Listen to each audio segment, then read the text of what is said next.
Huwag.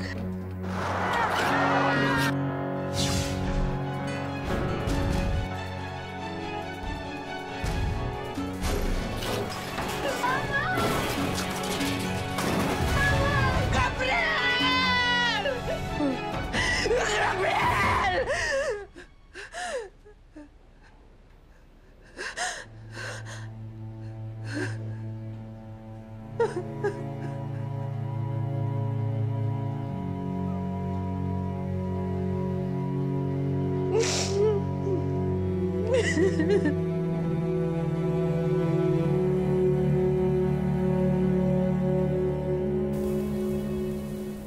Ate, saan na po ba ang nanay at tatay? Gusto ko na po kasing kantahan ng happy birthday si Loli. Ba, kuya? Din yun. O, handa na ba ang lahat? Nay, Ano po, Nay? lagay niya yan dyan. Asa na po si tatay? Dumaan muna siya sa lugar na pinangyarihan ng aksidente. Di pa rin po talaga nakakalimot ang tatay, no? Hindi ko nga maintindihan kung bakit hanggang ngayon kinokonsensya pa rin siya sa pagkamatay ng taong nagligtas sa kanya. Wala naman siya kasalanan. Baka tumatanaw lang po ng utang na loob ang tatay. Hayaan na po natin. Salamat sa pagbisita, Ma. Buti na lang di tayo nagkasalisi kasi balak ko rin umuwi ng Maynila para bisitahin kayo. Eh, matagal ko na naman talagang balak na puntahan ka dito, anak. Laki na rin ang pinagbago ng Pelangi, no? Siguro talagang marami nang nakuhang lupain dito ang Rosales Development. Namadali na kasi ni Lolo yung paggawa ng project. Eh, yung lugar kung saan tayo na aksidente noon, napuntahan mo na ba?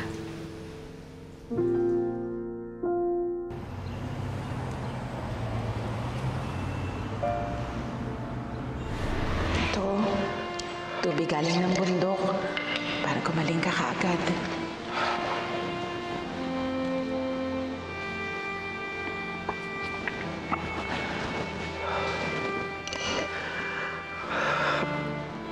Bakit hindi ko maigalaw? Hindi ko maigalaw yung kamay ko. Ang sabi ng doktor, nabali daw yung braso mo pero maaayos naman daw yun.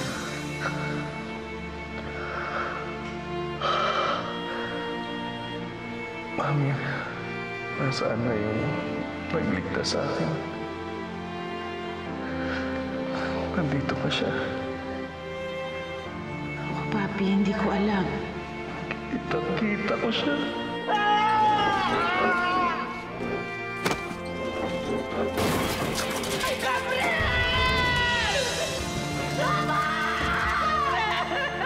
May pamilya rin siya katulad ko. Hindi niya ako pinapayagan. Niligtas niya ako. Papi. Papi. Inunan niya ako bago yung pamilya niya, Mami. Napakalaki ng utang na loob ko sa kanya. Gusto ko sana siyang makita. Gusto ko siyang pasalamatan. Napakabait ng Diyos, Papi. Alam niya na hindi ko kakayanin pag nawala ka. Hindi namin kakayanin.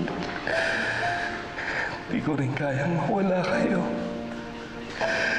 Kayo ng mga bata. Mahal na mahal ko kayo. Kayo ang buhay ko.